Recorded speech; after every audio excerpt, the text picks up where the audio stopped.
Mexican cartels declared war first by shooting down United States military helicopters with rocket launchers. These drug armies thought their billion-dollar empires made them untouchable against American forces. Now the United States has triggered its nuclear option, total military assault on cartel strongholds across Mexico. But cartels aren't street gangs anymore. They're paramilitary organizations with advanced weapons who've conquered entire nations. Who do you think will win when criminal armies challenge the world's greatest superpower? How deadly will this war become? Join us as we expose how the cartel's billion-dollar empire collapsed in flames when their biggest stronghold was blown off the map, and why the next target could be even bigger.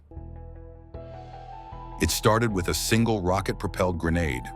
A Mexican army helicopter was circling during an operation in Jalisco, and cartel fighters on the ground fired without hesitation. The aircraft went down in flames.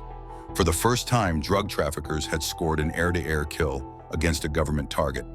That was the moment cartels stopped being seen as gangs. They were now armed groups capable of fighting state forces in open combat. From there, things escalated fast. The Sinaloa Cartel and the Jalisco New Generation Cartel rolled out fighters like combat battalions. Not street crews hiding in alleys, but units moving in armored trucks strong enough to stop armor-piercing rounds. To military observers, this looked less like organized crime and more like light infantry. The firepower behind them was staggering. Assault rifles and fragmentation grenades became standard. Drones strapped with explosives were used for bombing runs. All of it was funded by billions pouring in from fentanyl trafficking. With more than 70,000 Americans dying every year from fentanyl overdoses, the cash flow was endless, and so was the shopping list for weapons. And they weren't reckless. Cartel operators flew drones daily over police bases, quietly collecting images of patrol routes and weak points. Then they'd send in attack drones with payloads, striking exactly where it hurt. Encrypted radios kept squads in contact across entire regions. It was no longer random violence but planned warfare. Command structures also stood out. Units stayed in touch over long distances, launching simultaneous attacks in different towns. Soldiers didn't scatter when the army showed up. They fought, sometimes forcing government forces to retreat. That left local police with no chance at all. Officers carrying pistols and shotguns were no match for heavy machine guns, rocket launchers, or surface-to-air missiles. In some cities, whole departments walked away rather than face battles they couldn't win. Helicopter pilots found themselves targeted with weapons strong enough to hit fast-moving aircraft. The impact was bigger than lost battles. It broke confidence inside law enforcement. When criminal groups can down helicopters and hold ground, the balance of power shifts. From then on, officials had to admit they were up against something that looked and acted like a military. Cartel fighters no longer operated like scattered gunmen running in panic. Over years of battles, they learned to hold their ground with surprising order. Groups built makeshift defenses, set traps with planning, and even moved around opponents to gain the upper hand. When pinned down, they didn't break apart. They pulled back in steps, reorganized, and returned to fight again. This level of coordination grew from long experience, not chance. For military observers, the real concern was less about the weapons themselves and more about the way they were used. Skills once associated with war zones abroad had now become familiar in Mexico's criminal conflict. What was once rare had turned into a habit. Even the act of targeting aircraft, once thought impossible for non-state groups, had become another tactic in the cartel's playbook, a sign of how deeply their fight had shifted toward organized warfare. By this point, the message was clear. These criminal armies had reached combat parity with government forces across large parts of Mexico. They weren't just breaking laws anymore. They were winning real battles. They couldn't have been acting alone. How much grip do they have on politics and institutions, the part of the war that doesn't show up on the front lines? Cartels discovered that money was a weapon just as powerful as bullets. The Sinaloa Cartel and the Jalisco New Generation Cartel didn't stop at bribing random cops or minor officials. They went after entire systems. Federal judges received briefcases filled with more cash than they'd ever earn in a lifetime. Police chiefs collected monthly payoffs 3 times higher than their official salaries. Local mayors won elections on campaigns funded completely by cartel money, and everyone knew who they really answered to once in office. This wasn't petty corruption. It was a planned takeover of Mexico's political and judicial institutions. Cartels weren't just fighting the government anymore. They had started replacing it. The reach was wider than most people realized. Intelligence analysts found cartel money flowing into United States systems too. Investigations uncovered cartel infiltration of banks, local governments, and even contractors tied to defense projects. That meant American officials responsible for border security and drug policy could be making decisions under the influence of cartel cash. Suddenly, the enemy wasn't just across the border. It was already inside the United States. On the ground in Mexico, cartel commanders held more authority than governors. They settled disputes, enforced laws, and built loyalty by providing services the government couldn't. In many towns, it was cartel money paying for jobs, medical treatment, and even local infrastructure. Citizens stopped calling the police. They knew the police were on the cartel payroll. In some regions, cartel law mattered more than national law. Cartels didn't just control territory, they built connections that stretched across oceans. In China, suppliers shipped the chemicals needed to make fentanyl. Those ingredients arrived through Mexican ports under normal shipping labels, hidden in plain sight. From there, labs run by the cartels turned them into the synthetic opioid, now blamed for more than 70,000 American deaths every year. The flow of fentanyl into the United States became so steady that law enforcement could only slow it, never stop it. Their reach spread even further. Even as far as in Europe and Australia, cartel representatives were teaming up with local gangs to wash dirty money. The profits were moved through buying fake companies, making property deals, in digital accounts. By the time the money circled back, it would look legitimate, even though investigators knew it wasn't. Tracking it to prove otherwise was nearly impossible. In Mexico, cartel power wasn't abstract. It touched daily life. In towns under their control, silence was the safest choice. Reporters knew that publishing even a small story about a killing or a smuggling route could cost them their lives. Entire newspapers stopped covering crime altogether, the fear so strong that whole communities learned which subjects were off limits. For ordinary families, the dependence ran deeper. Factories had closed, police were absent, and hospitals often lacked supplies. Into that vacuum stepped the cartels. They paid wages when no one else would, delivered food during shortages, and bought medicine for sick children. The same organizations spreading violence also kept households alive, making them both feared and relied upon. Over time, people stopped asking the government for help because they knew it wouldn't come. Instead, they looked to the cartel for protection, stability, and survival. In many places, the line between authority and organized crime blurred until it disappeared completely. Over time, the line between crime and government all but disappeared. Many people stopped expecting real help from officials. They placed their trust, out of fear or necessity, in the only power they saw every day, the cartel. Behind that loyalty was something darker. These groups didn't just fight with guns, they fought with information. They kept folders on police chiefs, judges, soldiers, and even candidates running for office. Phone calls were tapped, radio chatter intercepted, and corrupt insiders leaked the details of planned raids. More than once, cartel commanders were already moving men and weapons before government units even received their orders. By the time authorities fully realized the scale of infiltration, cartels controlled more territory, wealth, and influence than Mexico's federal institutions. A parallel state had taken root, and it functioned with more efficiency than the official one. This shadow government set the stage for a crisis that forced Washington to act. Diplomacy failed. Corruption ran too deep. The United States made a choice it hadn't made since the Vietnam War. It declared open war against non-state actors operating from an allied nation. So when did Washington finally decide that talking was useless and that only raw military power could push back against the cartels?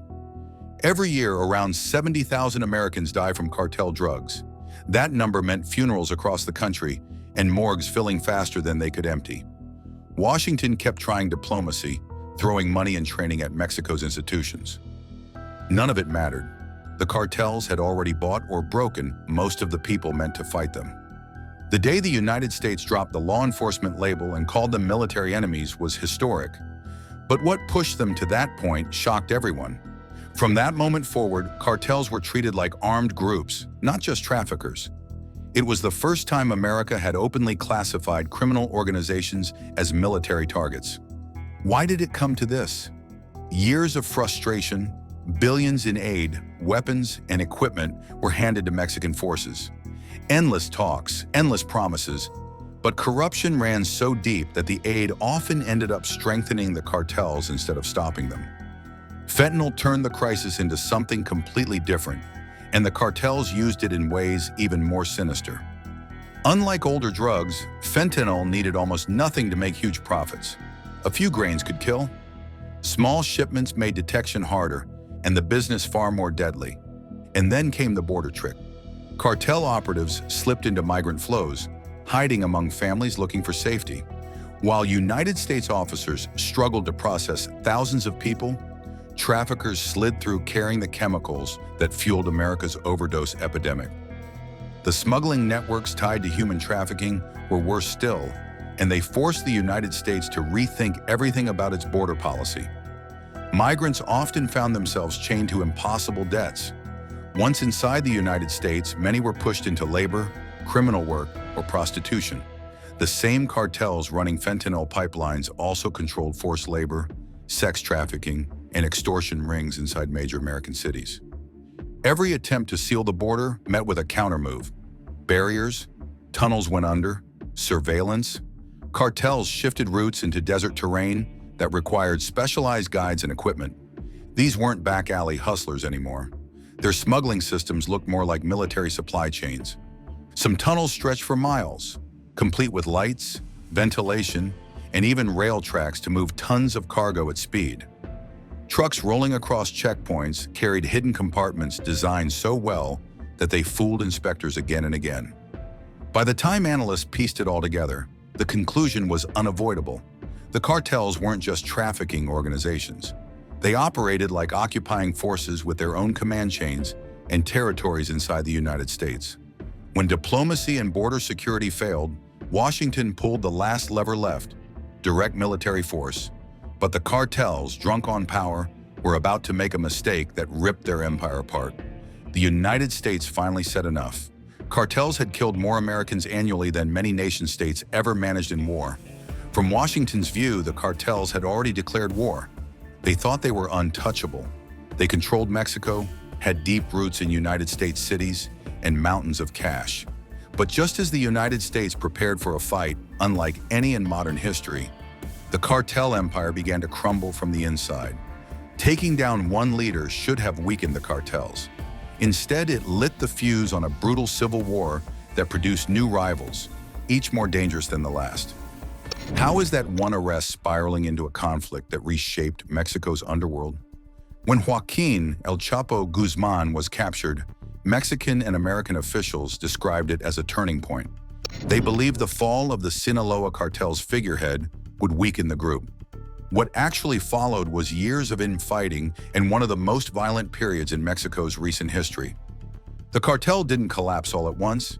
Instead, the arrest left key lieutenants scrambling for control. With Guzman's closest allies either jailed or on the run, rival commanders claimed ownership of the same billion-dollar smuggling routes. That competition shattered what had been a tightly managed organization. Longtime partners turned on each other. Men who once fought together began targeting one another's families. Battles broke out in Sinaloa, Sonora, and other states. These weren't random shootouts on city streets. They looked more like coordinated military operations, with night raids, ambushes, and heavily armed convoys. Violence stopped being hidden and spilled into plain view. Bodies appeared hanging from bridges or left on highways, each one a warning carved into the landscape. For towns caught between warring commanders, staying neutral was no longer an option. As the Sinaloa network fractured, the Jalisco New Generation cartel saw its opening. Its gunmen struck drug labs, hijacked smuggling routes, and captured territory while rivals were locked in infighting. Large stretches of western Mexico slipped into open combat, and for civilians, daily routines began to collapse. From this chaos came a new generation of leaders. They weren't the older bosses who built networks quietly over decades. Many were younger, battle-tested men who had risen during the Civil War. They made heavy use of technology, employing drones for reconnaissance and encrypted channels to plan attacks. They also had no hesitation about striking directly at military or police targets. The fractured Sinaloa network gave security forces temporary openings. The Mexican military launched offensives while the cartels were distracted. The split left the battlefield unstable. Fights that began over a single road or a neighborhood corner often spiraled into clashes involving armored trucks and belt-fed weapons. Outside groups were watching closely. The fracture inside Mexico's underworld didn't just attract attention from local rivals. It drew in players from around the world. Foreign syndicates treated the chaos as an opening to secure new partners and new routes. Colombian suppliers saw a chance to move their product with less oversight. Chinese chemical brokers, critical for the precursors needed in fentanyl production, positioned themselves to supply whoever controlled the labs. European syndicates, especially those tied to cocaine distribution in Spain and the Netherlands, looked for fresh pipelines that bypassed older, riskier channels. Some even sent representatives to Mexico to negotiate face-to-face, choosing whichever faction appeared to have the upper hand that month. The scramble for control shifted the balance of power almost overnight. One week, a new faction might seize a port, drawing in foreign partners eager to cut deals. Next, a rival crew could take the same ground, forcing outsiders to switch sides just to protect their interests. Alliances became shaky, but the profits were too tempting for anyone to walk away. For the cartels, these global connections weren't just business, they were survival lines. The backing from abroad fueled their growth even as they tore each other apart at home. In the end, officials admitted the results were nothing like what they had planned. Bringing down El Chapo was supposed to weaken the Sinaloa cartel and ease the violence. Instead, it shattered the organization and unleashed a patchwork of smaller, deadlier armies. Each faction was desperate to prove itself, and each was willing to use extreme violence to secure territory.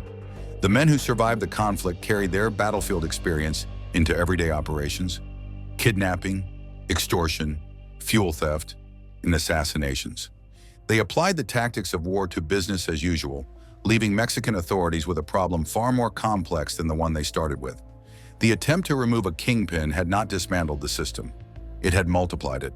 Governments expect victory to bring stability. Instead, every triumph fed new chaos. How do you fight a war where success is the greater threat? A clear military victory over cartels might sound like the end of a nightmare. In reality, it could unleash consequences far worse than the original drug crisis. The costs of winning might destabilize both Mexico and the United States for decades, while opening the door for enemies even more dangerous than today's cartels. Commanders within Sinaloa and CJNG long ago prepared for the possibility of direct United States military action. Their strategy was to embed deep inside civilian populations. Drug labs were hidden in neighborhoods. Weapons were stored in schools, and command posts were placed in hospitals. Any airstrike or heavy shelling would almost certainly claim civilian lives. Within hours, global news outlets would spread those images, casting American forces not as protectors, but as aggressors in the eyes of the world. The impact would reach far beyond public perception. Civilian deaths would hand cartels a powerful recruiting tool. Families left in mourning often turn their grief into anger, and in conflict zones, that anger quickly becomes resistance. What might start as a campaign against cartels could easily spiral into a full-blown insurgency that feeds on itself. Mexico would see any United States military action inside its borders as a violation of its national independence. The shadow of the Mexican-American War has never fully disappeared, and another United States intervention could easily reopen wounds that took generations to heal. Such a move would risk unraveling decades of fragile diplomacy between the two nations. Beyond politics, the economic fallout would be enormous. Cross-border trade could stall or even collapse, cutting into supply chains valued in the hundreds of billions. American industries that depend on Mexico's farms, factories, and raw materials would suffer heavy losses, damage that would ripple across both economies. The humanitarian crisis could be even larger. Millions of civilians might flee north if combat spreads across cartel-controlled states. Border facilities already stretched thin would collapse under the pressure of a refugee surge far greater than anything seen before. The deeper issue is that cartels thrive on poverty, weak education systems, and government corruption. Destroying armed groups doesn't change those conditions. In regions where schools have shut down and jobs are scarce, young men see cartels as the only viable career.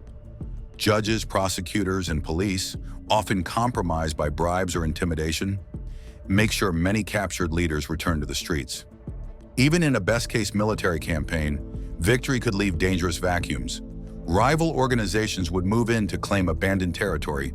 History shows the replacements often prove more violent and technologically advanced than the groups they replace. If the United States military power crushes today's cartels, international networks will simply adapt. Traffickers might reroute fentanyl production to Central America, Africa, or Asia, shifting the crisis instead of ending it. The central question isn't whether America can defeat cartel armies on the battlefield. It can. The real question is whether the destruction of one empire is worth the long-term instability that follows. If history is a guide, every cartel crushed by force has given rise to successors even more ruthless than the last. The war against Mexico's cartels has entered uncharted waters. Massive smuggling ships vanish beneath the waves, and the battlefield is now the open ocean. But the United States isn't just watching. The U.S. has unleashed a weapon, leading to a mysterious strike that has left several cartel vessels in ruins. Could advanced torpedoes be behind it, or is something far deadlier at play? And just how far is Washington willing to go to dominate this deadly maritime war? Join us as we uncover the Navy's secret arsenal against the cartels.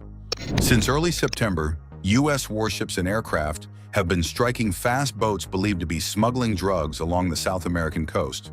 The operations, led under President Donald Trump and Defense Secretary Pete Hegseth, is one of the most aggressive naval campaigns against cartels in years. Trump, who has often spoken out against the power of cartels in America, believes that these missions are necessary to stop the flow of narcotics before they reach U.S. shores. Both he and Hegseth claim the strikes are lawful under the president's military authority, even without Congress's approval, a move that sparked debate but also strong backing from many in the military community. So far, 10 cartel-linked vessels have been destroyed since the first strike on September 2nd. Each operation has been carried out in international waters, targeting high-speed boats known as narco subs or go-fasts, often packed with cocaine or fentanyl. The most recent mission on October 24 hit a ship tied to Venezuela's feared Tren de Aragua gang, killing 6 suspected traffickers. Most of the action has unfolded across the Caribbean Sea, a major drug corridor connecting South America to the United States.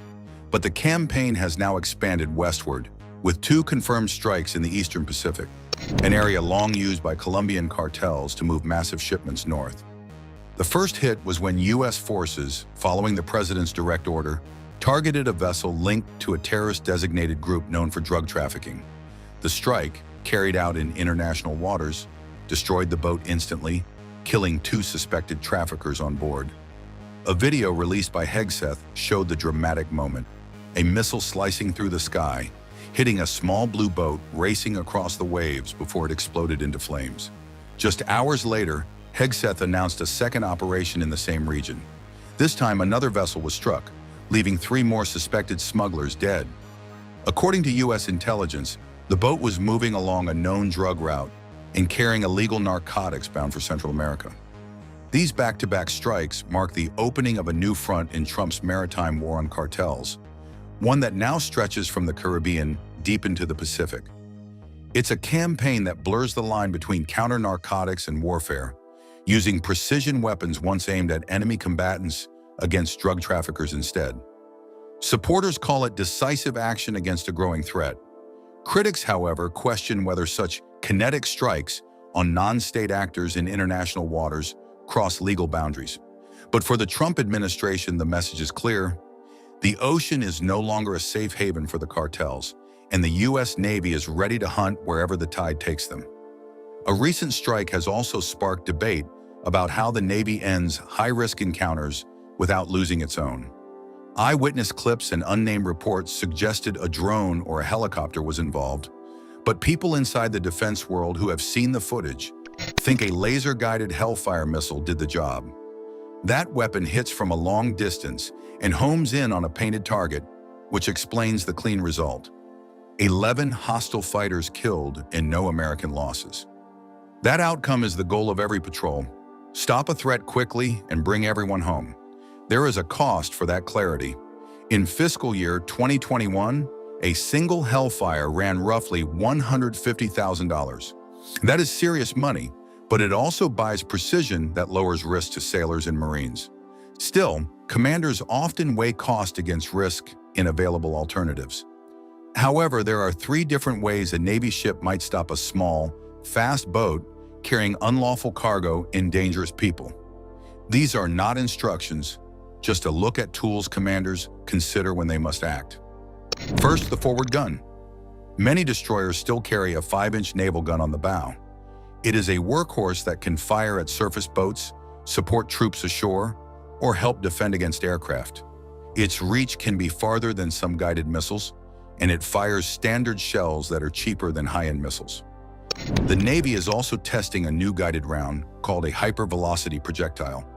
That round moves much faster and corrects its path in flight, closing the gap between gunfire and guided missiles. It costs more than old shells, but reports put it well below the price of some missiles, as long as it hits quickly. Second, the directed energy option. Navy engineers have been fitting ships with high-power lasers for short-range work. These systems aim a tight beam that can burn through thin structures or set engines on fire.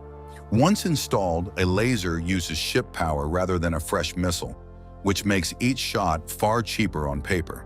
The limits are power supply and cooling, but for targets like small boats or unmanned aircraft, the laser is a fast, efficient choice that avoids explosive debris and reduces long-term expenses. Third, put Marines close to the fight. When leaders want decisive results and can accept the risks, they can launch boarding teams from amphibious ships or cutters. Specially trained Marines bring rifles, boarding gear, and the skill to seize a boat, detain suspects, and take control of contraband. This option exposes troops to danger, but keeps engagement tightly controlled and can be the best way to preserve evidence and arrest people rather than destroy everything. Each option carries trade-offs: price, range, chance to recover evidence, and risk to personnel. Missiles buy standoff and speed, but cost more. Guns are reliable and cheaper per round, but may create more chaos in a busy sea lane. Lasers promise low per shot cost once the system is in place, but need robust ship power. Marines offer surgical results and law enforcement value, but put people in harm's way. That delicate balance between cost, control, and consequence took center stage only days later during a high-level meeting with NATO Secretary General Mark Rutte on Wednesday, when President Donald Trump addressed the growing controversy over the recent U.S. strikes against suspected drug smugglers at sea. He reportedly claimed that he did not need permission from Congress or any other body to authorize missile strikes in international waters. Under normal circumstances, the U.S. Constitution gives Congress the sole power to approve military action. However, Trump argued that, as commander-in-chief, he had the authority to confront what he described as terrorist threats, a label he extended to major drug traffickers. He mentioned that he might consult Congress only if operations were to move from sea to land, hinting that such action could soon happen. He said that when land operations began, he would probably brief Congress, not because he had to, but because he preferred to do so. Trump's words suggested that a land-based strike could be imminent, calling it something very serious and comparable to the current sea missions. So far, all U.S. military attacks under this campaign have targeted vessels in open waters. Yet critics argue that these actions make little sense, as government research shows that most drug trafficking happens overland or through official border crossings, not by sea. Human rights advocates have voiced deeper concerns. They warned that the strikes could violate both U.S. and international law, especially since extrajudicial killings outside combat zones are banned. Simply labeling someone a terrorist, they argued, does not legally justify the use of lethal force. The administration has also not shared evidence proving the individuals on the targeted vessels were guilty of crimes. Recently, 3 United Nations experts released a joint statement condemning the campaign, calling it a breach of the UN Charter. They said that attacking targets in international waters without a valid legal basis violated maritime law and amounted to unlawful killings. They also warned that such actions echoed the long and painful history of foreign interventions in Latin America, something the world should not repeat.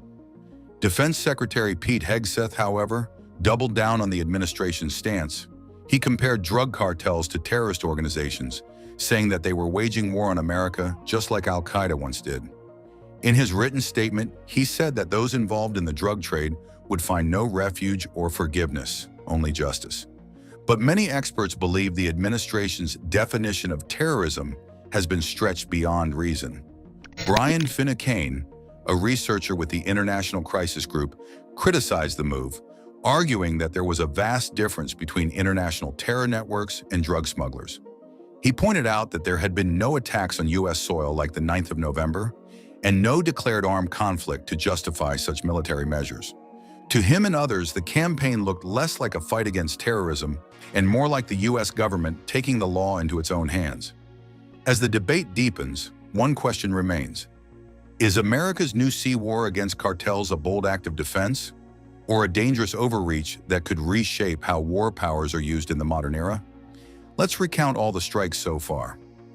The U.S. Sea campaign began on September 2nd, when President Donald Trump announced through his social media account that he had ordered a kinetic strike earlier that morning. The target was a small vessel moving through international waters. According to Trump, 11 people on board were killed. He described them as terrorists, though their names, destinations, or cargo details were never released, and no proof of their alleged crimes was provided. Trump declared that the attack should serve as a warning to anyone attempting to smuggle drugs into the United States.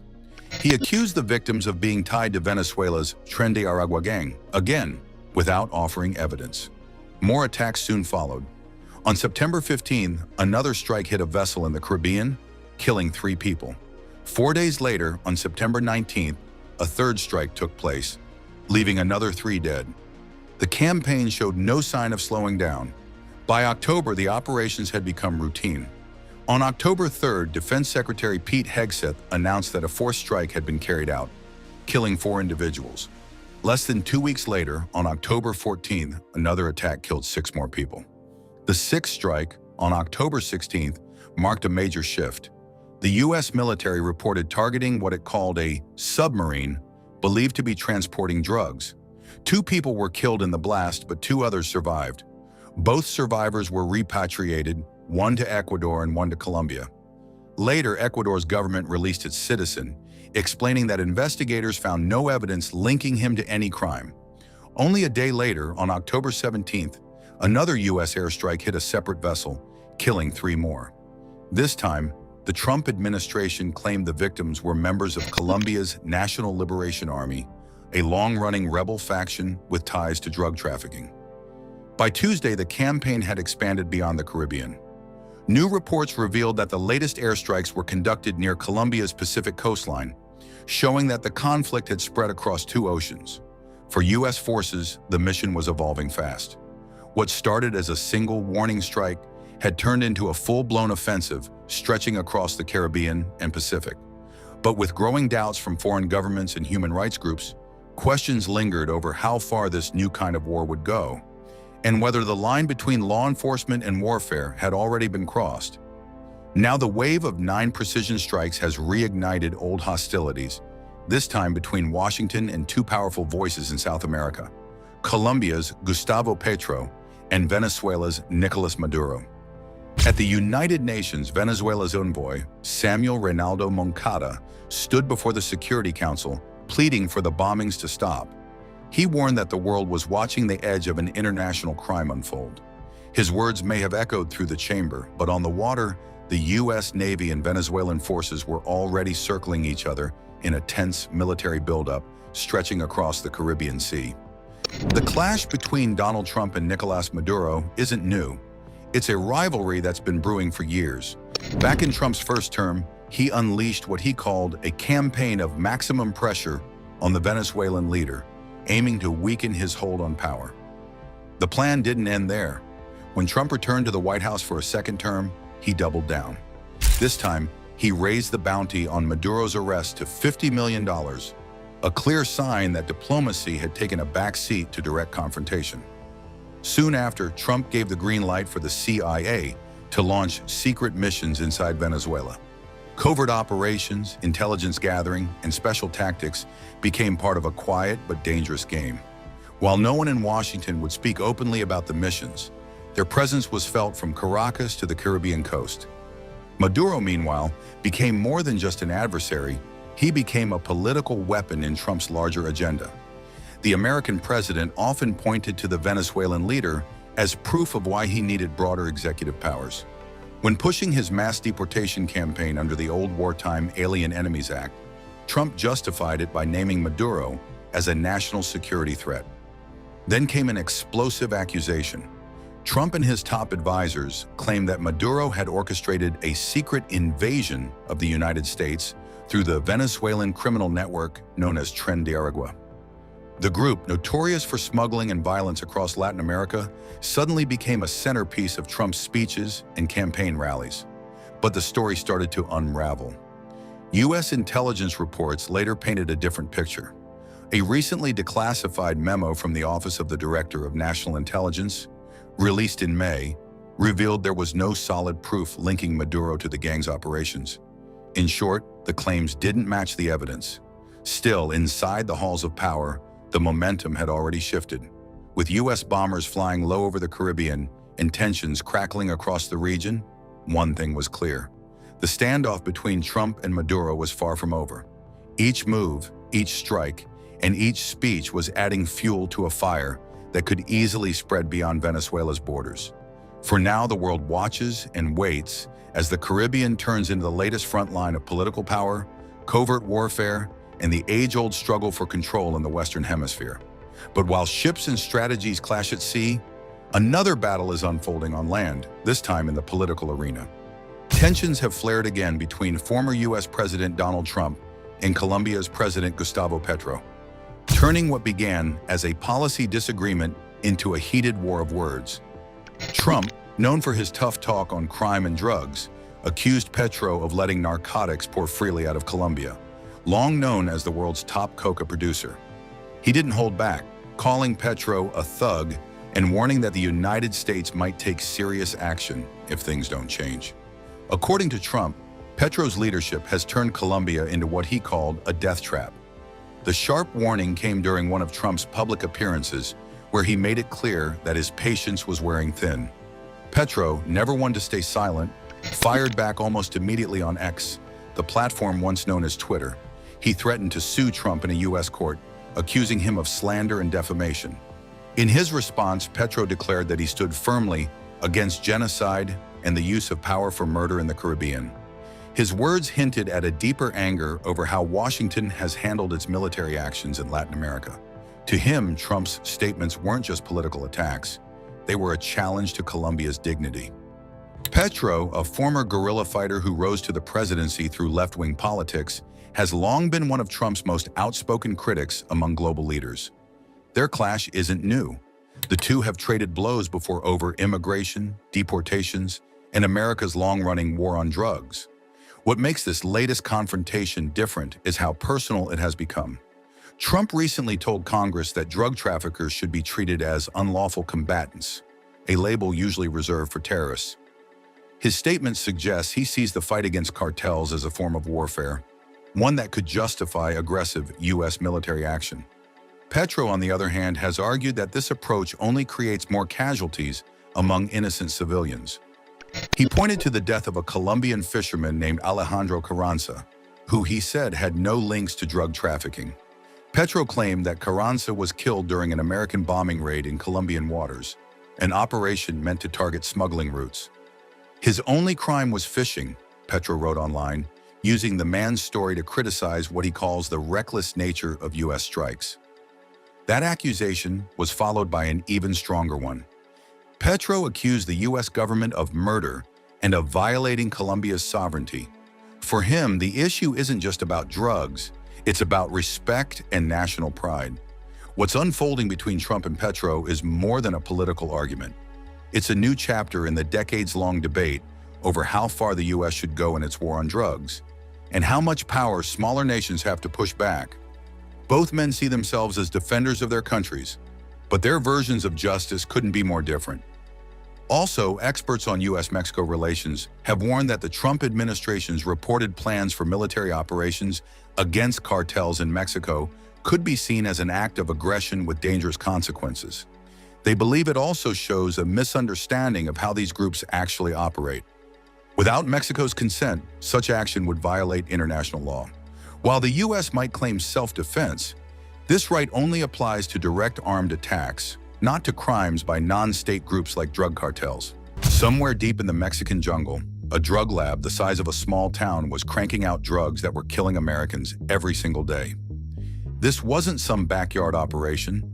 They were operating from a billion-dollar facility with concrete bunkers, armed guards, and enough security to make a military base jealous. The cartel bosses running this place thought they were completely safe, hidden under thick jungle canopy where satellites couldn't spot them and law enforcement couldn't touch them. Then one morning the sky exploded, and in just 15 minutes, their entire empire turned to rubble. How was the U.S. Navy able to perform this covert operation? And what aircraft was used in wiping out the drug lab? Join us as we dive deep into the United States operations that wiped out a cartel lab in minutes. The Pentagon had two options sitting on the table. Option 1 was the F-22 Raptor, basically a flying ghost that can sneak past any radar system on Earth without making a sound. Option 2 was the F-15 Eagle, which is like strapping wings to a weapons warehouse and teaching it how to fly. Most people would pick the invisible jet for a stealth mission like this. But military planners knew something the general public doesn't. Sometimes people need a sledgehammer instead of a scalpel. The cartel lab wasn't just sitting out in the open waiting to be blown up. These criminals had spent years building an underground fortress with walls thick enough to stop tank shells and bunkers deep enough to survive earthquakes. The F-22 might be invisible, but it can only carry 8 small missiles hidden inside its body, and those tiny weapons would barely scratch the surface of this concrete monster. The F-15, on the other hand, can carry 15 massive bombs on the outside of its wings, bombs specifically designed to punch through the thickest concrete and turn underground bunkers into giant craters. Here's where things get really interesting. The F-15 doesn't need to hide because it has something even better than invisibility. It has electronic warfare systems that make enemy radar stations useless.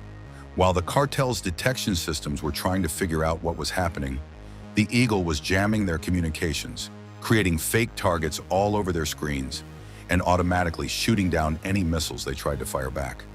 By the time they realized what was hitting them, 15 minutes had passed, and their billion-dollar drug empire was nothing but smoking ruins scattered across the jungle floor. This electronic warfare system turned out to be way more valuable than old-school invisibility for this particular mission, and here's why. Stealth fighters like the F-22 become completely visible on radar screens the moment they open their weapon compartments to fire missiles or drop bombs. It's like watching someone try to sneak around in a cloak that disappears the second they reach for their weapon. The F-15 never bothers trying to hide in the first place. Instead, it charges straight in while scrambling every electronic system the enemy has, turning their sophisticated defense networks into expensive paperweights while unleashing enough firepower to level entire buildings. The sheer power of this aircraft is mind-blowing when broken down into simple numbers. Those twin engines produce 58,000 pounds of thrust, which is roughly equivalent to the force generated by a rocket ship during launch, and this massive power allows the plane to carry maximum weapon loads while still flying faster than most enemy fighters can dream of reaching. Think of it like a sports car that can haul a full moving truck's worth of cargo and still outrun everything else on the highway. That's the kind of performance advantage military planners were looking for in this mission.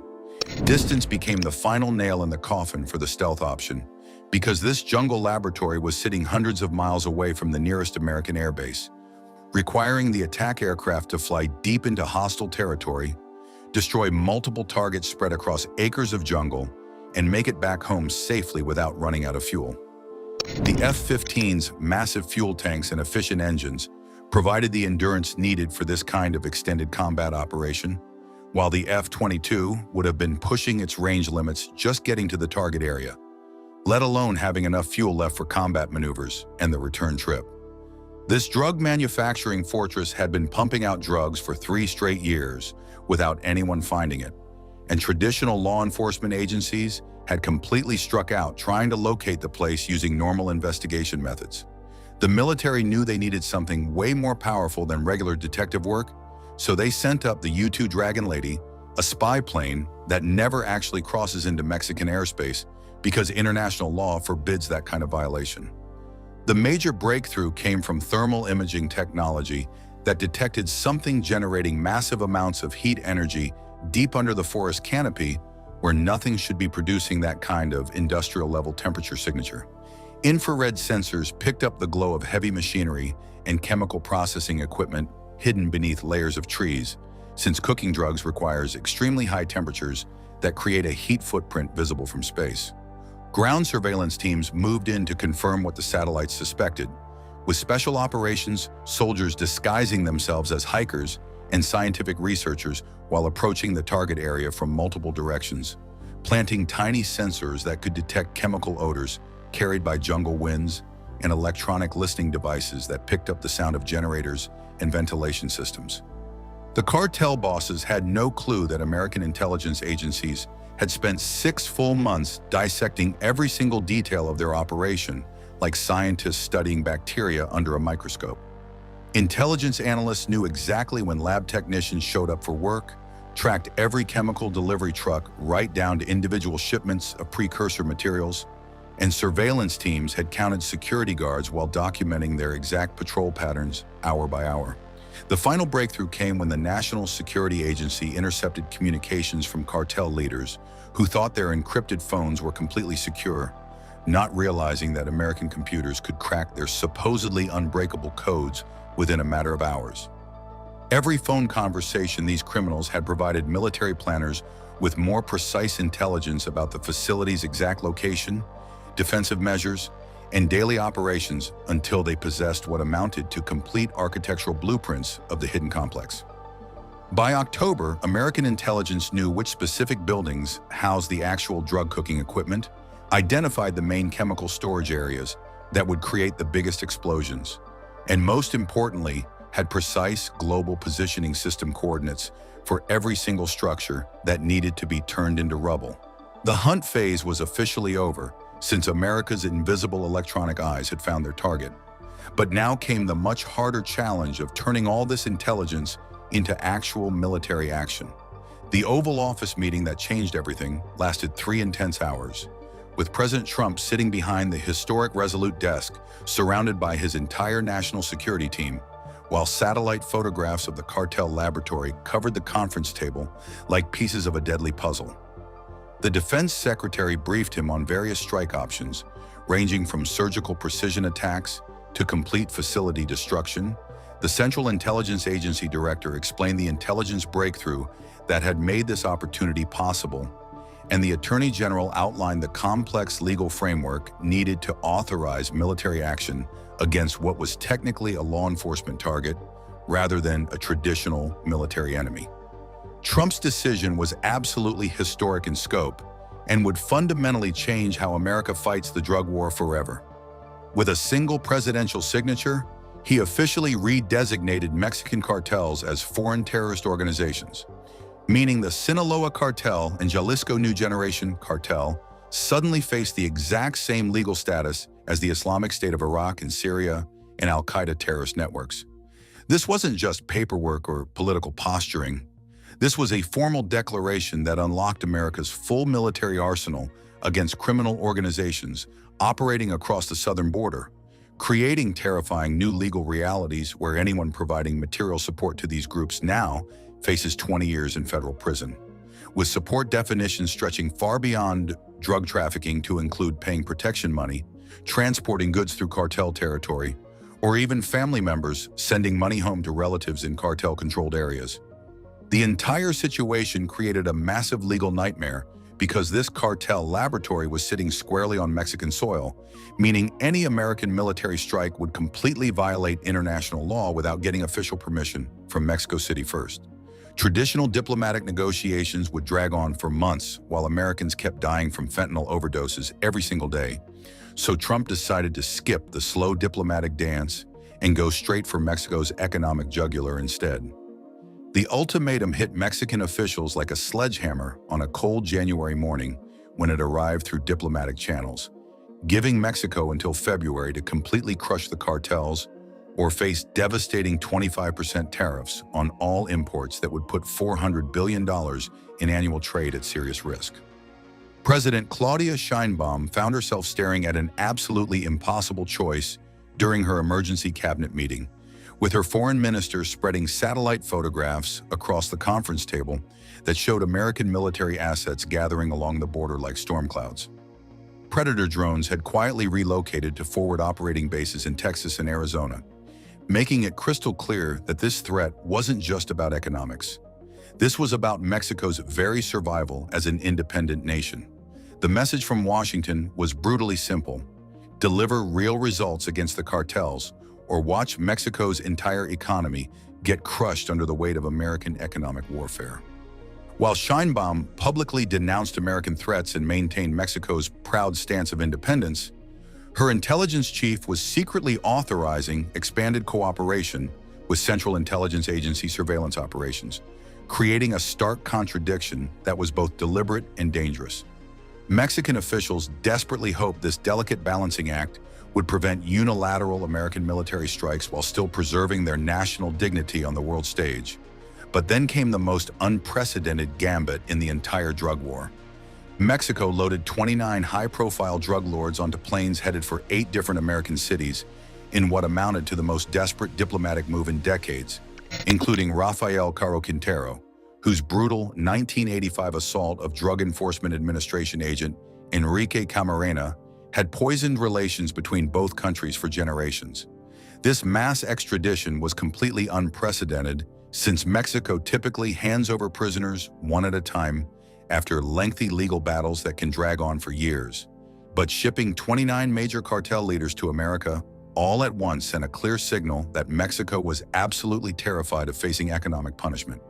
A former Drug Enforcement Administration operations chief called it historic evidence of Mexico's desperation to avoid having their economy destroyed by American tariffs. Trump responded by announcing a 30-day suspension of the threatened trade penalties, but this reprieve came with strict conditions that Mexico had to meet or face even worse consequences down the road. Mexico agreed to deploy thousands of additional troops to cartel territories and dramatically intensify military operations against fentanyl production facilities. But the crisis had already awakened something far more dangerous than diplomatic pressure.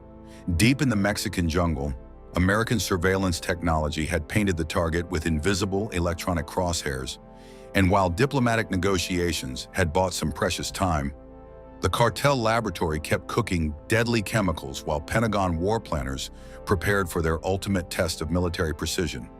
The mission required absolutely perfect timing because launching too early would expose the aircraft to dawn light that would make them visible to enemy spotters, while attacking too late risked morning cloud cover that might completely obscure their targets and ruin the entire operation. Each pilot had spent 3 intensive weeks studying satellite images until they could identify every single building from memory, while flight simulators recreated the exact terrain features, weather conditions, and approach angles they would encounter during the real attack.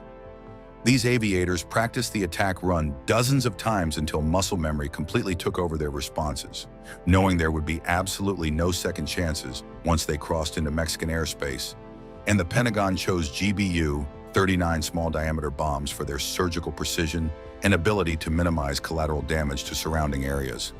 Each F-15 Eagle fighter jet carried exactly 2 precision bombs, creating a devastating total of 24 weapons for the entire strike mission. And these smart bombs used global positioning system guidance that could hit targets within 3 feet of their intended impact point.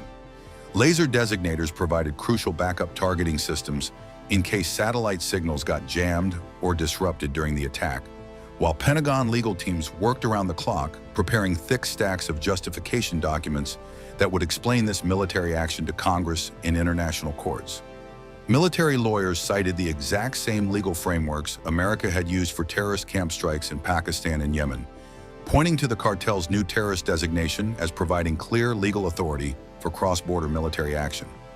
Mexico's complete failure to eliminate this deadly threat despite months of diplomatic agreements and promises created solid legal grounds for American self-defense action under international law, which specifically allows cross-border strikes against imminent threats to national security.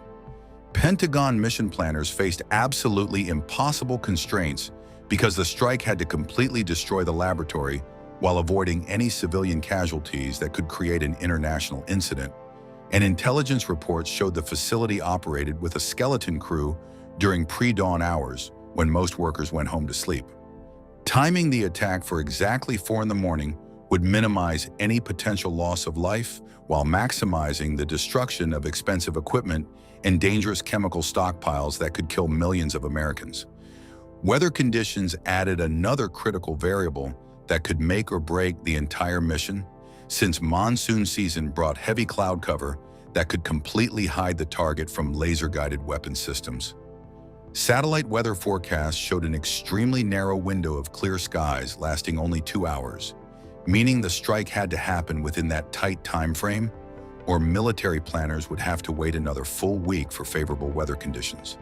Communication security required complete radio silence until the moment weapons were actually released, with pilots navigating using only global positioning system coordinates and pre-programmed waypoints while maintaining zero voice contact with ground controllers, and no data links that enemy signals intelligence could possibly intercept. Mission commanders spent countless hours running through every possible failure scenario they could imagine, asking themselves what would happen if Mexican air defense systems detected the incoming formation of American fighters. The F-15 pilots carried air-to-air missiles for self-defense purposes, but had received strict orders to avoid any engagement unless directly threatened by enemy aircraft, while abort procedures required the entire formation to return home with weapons unexpended rather than risk hitting the wrong target and creating an international catastrophe. The strike force would operate as complete electronic ghosts until the exact moment bombs began falling from the sky, turning a billion-dollar drug empire into smoking rubble within a matter of minutes. The stakes were absolutely enormous because success would eliminate a major source of fentanyl that was killing thousands of Americans every month while demonstrating decisive action against cartel terrorism. But failure could trigger a massive diplomatic crisis with Mexico that might lead to economic retaliation or complete political upheaval between the two countries. Any civilian casualties would completely undermine America's moral authority on the world stage and strengthen anti-American sentiment across all of Latin America, potentially turning allies into enemies for generations to come. Intelligence updates kept arriving every single hour from surveillance assets that were monitoring the target around the clock, with satellite photographs confirming normal activity patterns, heat signatures showing the laboratory operating at full capacity, and guard rotations following completely predictable schedules that indicated business as usual at the billion-dollar drug facility. The final mission briefing took place at exactly midnight, with pilots receiving updated weather reports, precise target coordinates, and rules of engagement that would govern every aspect of the attack. Each aviator signed official documents acknowledging the highly classified nature of this operation, while base security immediately locked down the entire facility with 0 phone calls allowed, no internet access permitted, and absolutely no communication with the outside world until after mission completion. At exactly 2 in the morning, ground crews began their final preparations by loading and arming weapon systems, topping off fuel tanks to maximum capacity, and checking aircraft systems twice to ensure everything worked perfectly. At 4 in the morning sharp, 12 F-15 Eagle fighters lifted off into complete darkness, carrying America's deadliest message toward a target that had no idea death was approaching from above. The formation climbed through Mexican airspace like predators hunting their prey, maintaining absolute radio silence as they approached the rugged Sinaloa Mountains, while their advanced engines sent threats that radar screens across Mexico couldn't detect. Advanced electronic warfare technology made these heavily armed fighters completely invisible to ground-based detection systems, creating the perfect conditions for a surprise attack that would catch the enemy completely off guard. 24 bombs dropped simultaneously from external weapon racks, with absolutely no smoke trails marking their descent and no warning sirens announcing the incoming destruction that was about to turn a billion-dollar drug empire into scattered rubble. The weapons simply vanished into the jungle darkness like invisible harbingers of death, guided by satellite signals toward their program coordinates, while cartel workers below continued their deadly business, completely unaware that their world was about to explode. The first explosion completely shattered the main chemical storage building, causing industrial tanks containing thousands of gallons of dangerous precursor chemicals to erupt in massive orange flames that lit up the forest canopy like artificial daylight, followed by secondary blasts as stored materials ignited and sent toxic smoke billowing through the trees in every direction. The war on drugs has entered a new phase. For the first time, Washington has authorized the Pentagon to use lethal force against Mexico's cartels. In a single strike, a USM-109 self-propelled howitzer destroyed 15 cartel vehicles, an unmistakable sign that surveillance is over and firepower has begun. This is not a drill. The question now, how far will America go? And how long can the cartels withstand the assault? Join us as we uncover the strategy behind America's first direct strikes on the cartels. The United States military has deployed 4,000 Marines and sailors to the waters surrounding the Caribbean islands of Latin America, signaling the start of direct operations against organized drug cartels. At the center of this deployment is the 22nd Marine Expeditionary Unit, embarked aboard the Iwo Jima Amphibious Ready Group, or ARG, one of the Navy's most advanced expeditionary forces, purpose-built to project power from the sea to any point on the globe. The ARG is composed of three principal amphibious vessels: the USS Iwo Jima, the USS San Antonio, and the USS New York. Each ship is engineered for combat resilience, operational flexibility, and sustained offensive capability. The USS Iwo Jima, a landing helicopter dock, functions as a floating command base for Marines and aircraft alike. It is capable of launching helicopters, MV-22 Osprey tiltrotors, and amphibious assault vehicles. Defensive systems such as the Rolling Airframe Missile System and the Phalanx Close-In Weapon System protect the ship from incoming missiles, aircraft, and surface threats, ensuring operational readiness even in contested waters. The USS San Antonio and USS New York, both amphibious transport docks, are stealth-enhanced platforms designed to transport thousands of Marines, vehicles, and essential equipment directly to shore. They support over-the-horizon amphibious operations through a combination of landing craft, helicopters, and tiltrotor aircraft. Modern command and control systems allow real-time coordination with airborne units, naval forces, and Marines on the ground. Reinforced hulls and structures provide significant blast resistance, enhancing survivability in hostile environments. Together, these vessels form a mobile, heavily defended base capable of sustained operations far from home ports. The 22nd Marine Expeditionary Unit itself brings unmatched versatility and combat capability. Consisting of approximately 2,200 Marines, the unit is trained in amphibious warfare, urban combat, reconnaissance, and special operations. It is equipped with armored vehicles, amphibious assault vehicles, artillery, and air support assets, including AH-1Z Viper attack helicopters, AV-8B Harrier jump jets, and MV-22 Ospreys. This combination of firepower and mobility enables rapid, decisive strikes against both land and coastal targets. The ARG's effectiveness also stems from its integrated network of advanced technologies. Ships, aircraft, and marine units are connected through secure, real-time command and control systems, allowing rapid intelligence sharing, precision targeting, and coordinated operations. This connectivity enables the ARG to conduct amphibious assaults, humanitarian missions, maritime security, or specialized operations with speed and accuracy. Its mobility ensures a global response capability within days, projecting both deterrent and offensive power. Additional naval assets, including a nuclear-powered attack submarine, multiple destroyers, and a guided missile cruiser, further support the expedition. Among the military vehicles reportedly being deployed is the M109 self-propelled howitzer, produced by BAE Systems and a mainstay of U.S. Army artillery units. This tracked vehicle, weighing 27.5 tons, measures 30 feet in length, 10 feet 4 inches in width, and 10 feet 8 inches in height. It accommodates a crew of 6, a commander, gunner, driver, and 3 ammunition specialists. The vehicle is powered by a Detroit diesel 8-box 71T engine paired with an Allison XTG 411-4A cross-drive transmission, enabling a top speed of 35 miles per hour and an operational range of 216 miles. Constructed with all-welded aluminum armor, the M109 offers protection against small arms fire and shell fragments. The driver sits at the front left of the hull, with the power pack located to the right and the turret at the rear. Visibility is provided through 3 M45-day periscopes, one of which can be replaced with a passive night vision periscope. The rear-mounted turret features a fully traversable design, with a commander's cupola on the right side offering 360-degree rotation and a pine tool-mounted .50 caliber machine gun. The gunner operates from the left side of the turret, while twin rear doors facilitate ammunition resupply.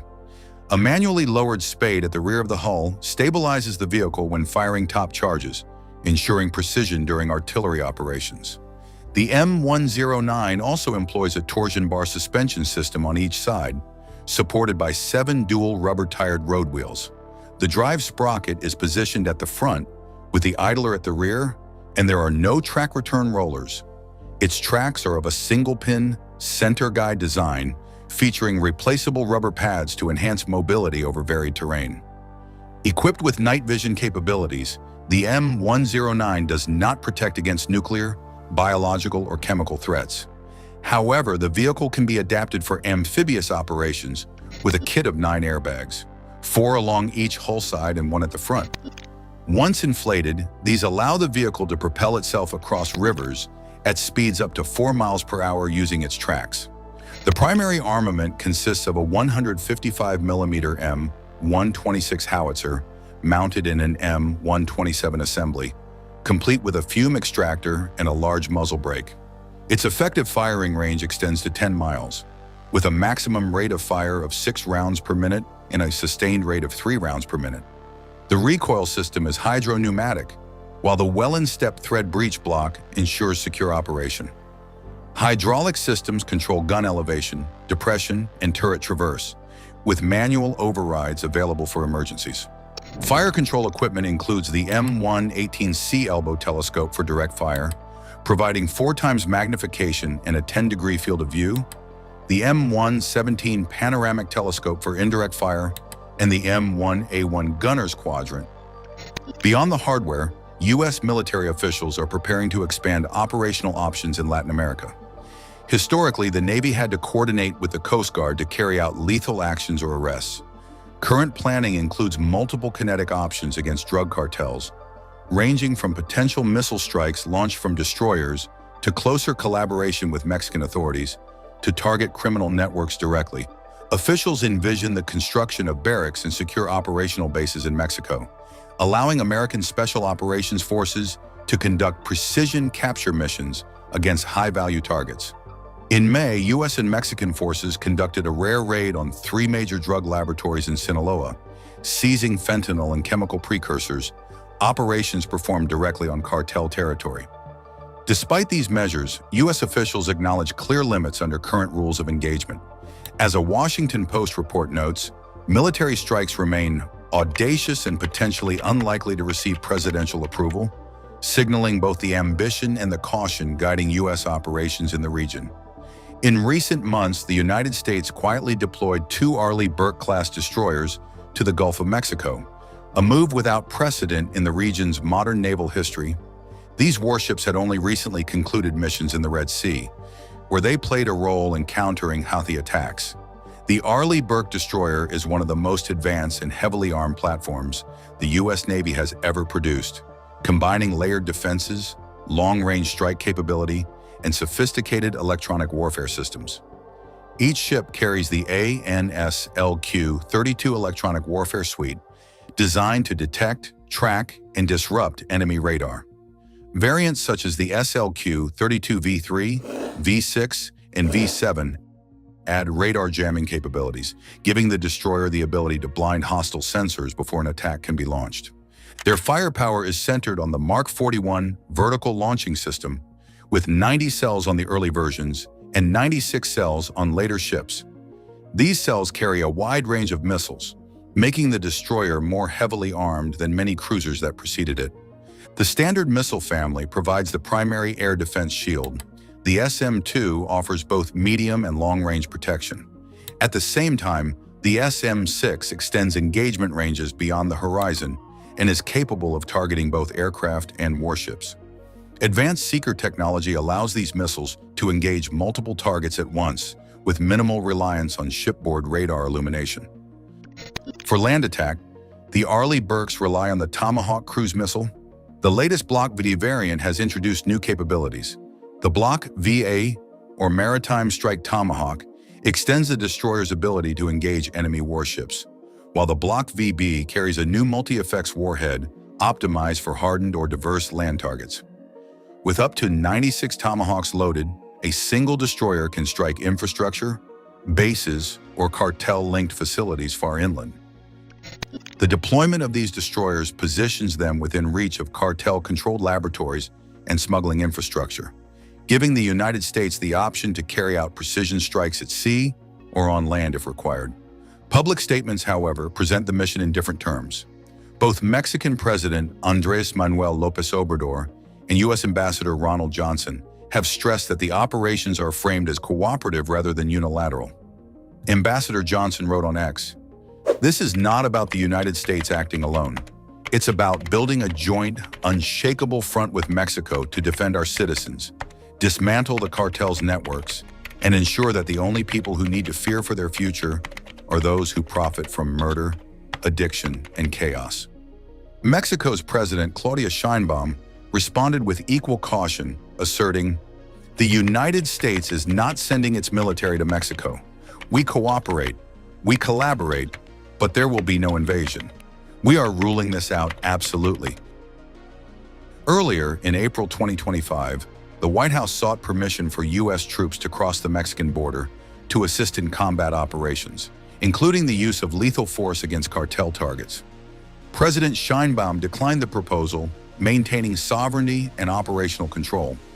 While discussions of drug cartels typically focus on the United States and Mexico, the latest orders reveal a broader operational focus, targeting a country rarely mentioned in cartel narratives: Venezuela.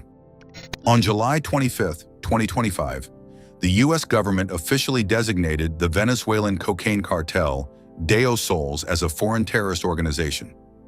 This cartel is alleged to operate as an extension of the Venezuelan government, comprised of military officers and political elites.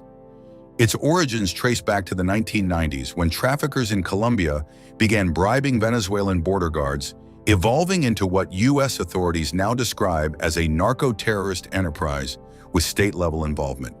Unlike Mexico, the official position of the United States is that Venezuelan leader Nicolas Maduro directly controls the Deo Sols cartel, and that his government functions as a narco-terrorist state, and this has been the U.S. stance for several years. The cartel is alleged to enjoy protection through its ties to senior Venezuelan officials. Its name, Deo Sols, is said to reference the Venezuelan military, translating roughly to Cartel of the Suns, with sun drawn from the insignia found on military general epaulets. In essence, the cartel operates as a covert arm of the Venezuelan state, functioning not as a traditional private military contractor, but as a private criminal enterprise embedded within government structures. Unlike Mexico, which is viewed as a partner and diplomatic ally, Venezuela is regarded as a hostile state. McDermott, co-founder of Inside Crime, explains, "The difference in Venezuela compared to Mexico and Colombia is that a significant portion of the business is managed within the state. Supporting evidence includes testimonies from defectors, alongside documented instances of Venezuelan military flights caught transporting narcotics to destinations, including Spain and the United States. These factors altered the U.S. risk calculus. Operations against Venezuela are considered legitimate actions against a hostile nation, unlike interventions in Mexico, where careful diplomacy must be maintained. The deployment of U.S. forces near Venezuelan waters is strategically significant as these routes are major channels for illicit substances traveling from Venezuela through Mexico and the Caribbean islands before reaching the United States. The official U.S. designation of DIOSOLS as a foreign terrorist organization underscores these concerns.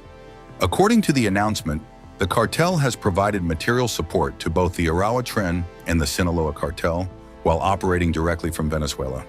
The U.S. asserts that Maduro has corrupted multiple branches of the Venezuelan government, including segments of the army, intelligence services, legislature, and judiciary, to facilitate the cartel's trafficking operations to the United States. In response, the White House announced a $50 million reward for information leading to the arrest or conviction of Nicolas Maduro for violations of U.S. narcotics law. The tensions between the United States and Venezuela are rooted in political as well as economic factors. Since 2020, Maduro is accused of consolidating power, effectively ending democratic governance during the 2024 election cycle. Venezuela also holds the world's largest proven oil reserves, surpassing even Saudi Arabia, and maintains strict state control over these resources, which the U.S. claims Maduro leverages as a political and strategic tool. From a national security perspective, Venezuela hosts Russian military advisors and maintains extensive arms programs with Russia, including granting port access to Russian warships. Russian bombers have been stationed in the country, and S-400 anti-aircraft systems operate on Venezuelan soil, marking a rare deployment of such advanced weapons in the Western Hemisphere. In addition, China has heavily invested in Venezuela's infrastructure, while Iran supplies oil tankers, military technology, and Quds Force operatives, its equivalent of a covert intelligence service. For Washington, Venezuela represents a strategic foothold where key geopolitical adversaries are permitted to operate. Consequently, what may appear as a counter-cartel mission in the Western Hemisphere carries the potential to escalate into a confrontation with other major powers. From Maduro's perspective, the U.S. presence is viewed as hostile interference, infringing upon national sovereignty. Venezuelan authorities cite a long history of American interventions in Latin America and frame the current operations as a continuation of that pattern, attributing the situation to the failures of the war on drugs. Public opinion within Venezuela remains divided, with factions both supporting and opposing Maduro. Insiders close to the White House, however, describe the mission's objective as the complete dismantling of Venezuelan cartel operations across the Western Hemisphere, signaling the extensive scope of the operation. A significant challenge for the U.S. military is its relative lack of institutional relationships in the region, compared with agencies like the FBI and DEA, which have maintained operational networks with Mexican authorities since the 1980s.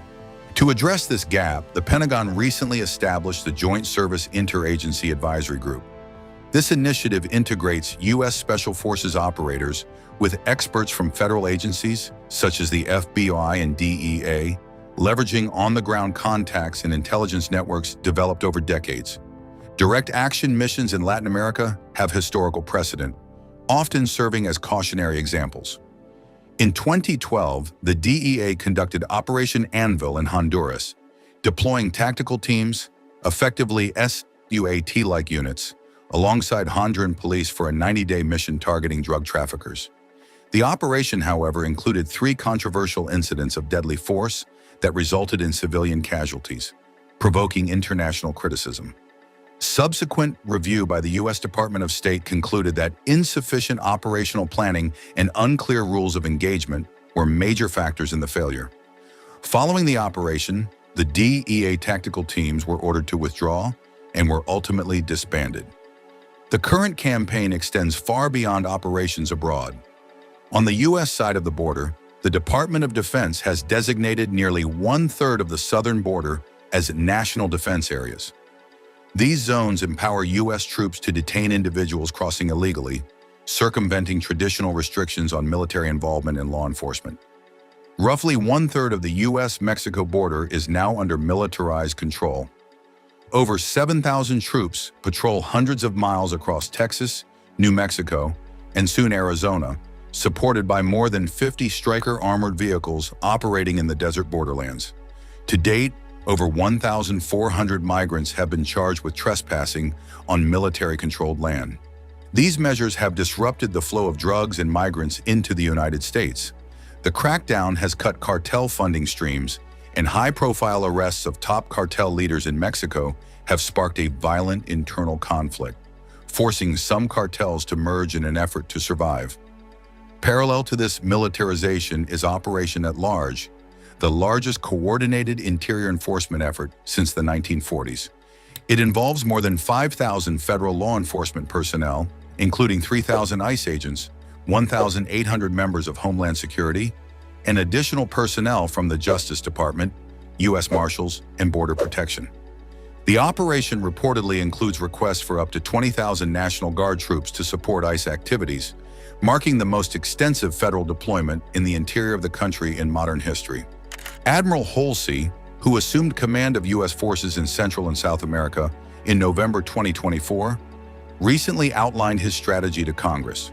The United States of America and the many nations and territories that comprise Latin America and the Caribbean are bound together by rich cultural tradition, family bonds, economic endeavor, and enduring commitment to democratic principles, he stated. He emphasized that the greatest threat is not solely the cartels, but also the strategic actions of Russia and China in the region. These authoritarian regimes continue their methodical incursion into the region, using varying tools towards separate end states. We can stem this tide by standing together, shoulder to shoulder with our allies and partners. Our partners want to work with the United States, but to maintain their trust and confidence, they must feel and see our presence and commitment before it's too late. Media reports indicate that the president has issued a classified directive, potentially a presidential finding for covert action or a presidential memorandum, enabling sensitive military operations. From this directive, officers develop CON plans that evolve into fully executable operational plans. Taken together, these developments reveal the emergence of a multi-front campaign: militarized buffer zones along U.S. soil, mass interior enforcement raids supported by unprecedented numbers of federal agents, military presence in urban centers such as Los Angeles, expanded intelligence collection abroad, and now directives for overt kinetic operations. The United States is conducting a campaign across the Western Hemisphere unlike anything seen in recent memory, integrating both domestic and international efforts with the military and intelligence community at the forefront. Finally, the tide has turned against the cartels. For decades, they have poisoned communities, fueled violence, and defied every attempt to shut them down. But now the United States Navy has unveiled the 6th-generation F/A-XX fighter jet, a stealth war machine designed for range, precision, and unmanned integration. This is a declaration of intent to strike harder and faster than ever before. Could this breakthrough weapon be the beginning of the end for cartel power? Or is an even greater fight about to begin? Join us as we explore the lethal capabilities of the 6th-generation F/A-XX that the United States Navy recently unveiled. The Trump White House is signaling the beginning of a new war against drug cartels, changing the United States' response from law enforcement to direct military pressure. The administration has already dispatched multiple warships, along with several thousand sailors and Marines, to patrol the Caribbean and interdict traffickers at sea. However, this mission goes far beyond intercepting small boats or making isolated arrests. The president has directed the United States forces to wage an open war on cartels, which he argued have been waging war on the United States for over 3 decades without a proper response. For many years, United States policy in the region focused on interdiction. The Coast Guard possessed legal authority to chase and arrest traffickers at sea, while the Drug Enforcement Administration and allied civilian agencies worked with Latin American partners to dismantle supply routes and destroy laboratories hidden in remote terrain. This model prioritized arrests and seizures, but it did not involve consistent military operations against the cartels themselves. The Trump administration argues that circumstances have changed. Fentanyl alone, according to U.S. officials, has claimed nearly 200,000 American lives in just 3 years. That toll exceeds American military deaths across all wars fought in the last 6 decades combined. For the White House, such losses represent not only a health crisis, but also a national security threat. justifying the reclassification of cartels as foreign terrorist organizations.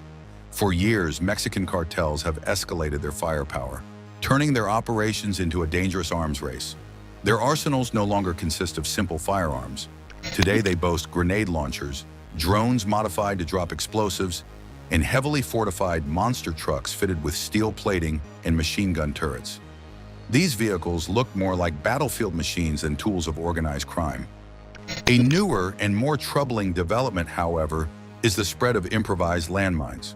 Unlike guns or armored vehicles, these devices can lie hidden, waiting to strike unsuspecting victims. Analysts trace their rise partly to the presence of Colombian mercenaries in Mexico. These fighters bring battlefield expertise from Colombia's bloody history, where landmines and explosives were a central weapon in wars between guerrillas and paramilitaries. Threats of this scale demand more than policy, they require advanced military power.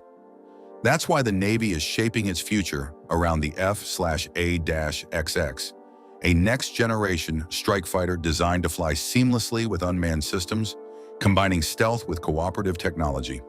The F/A-XX will be focused on both air superiority and strike missions, much like today's Super Hornet, but with far greater performance and lethality across every aspect. The aircraft's stealth capabilities are expected to surpass even those of the F-35, ensuring dominance in contested environments. The fighter will serve as a highly advanced system of systems capable of changing the direction of naval operations. A key feature of the F/A-XX will be its integration with the collaborative combat aircraft, often called the Loyal Wingman drone. These unmanned aircraft will fly alongside the fighter, extending its reach and multiplying its combat potential. Through sensor fusion technology, the F/A-XX will communicate with both manned and unmanned platforms, enhancing air-to-air and air-to-ground missions. Future versions may even be armed with hypersonic weapons, providing strike capabilities never seen before in naval aviation. The Navy's independent path toward developing its sixth-generation fighter has also opened the door for more flexibility in adopting artificial intelligence and autonomous technologies. Aviation Week reported that AI is set to become a central element in this program, enabling faster and sharper decision-making in high-pressure combat scenarios. This will allow pilots and squadrons to use their resources more efficiently and with far greater precision. Looking forward, the Loyal Wingman drones are expected to play increasingly combat-focused roles, flying directly alongside the F/A-XX in high-threat environments.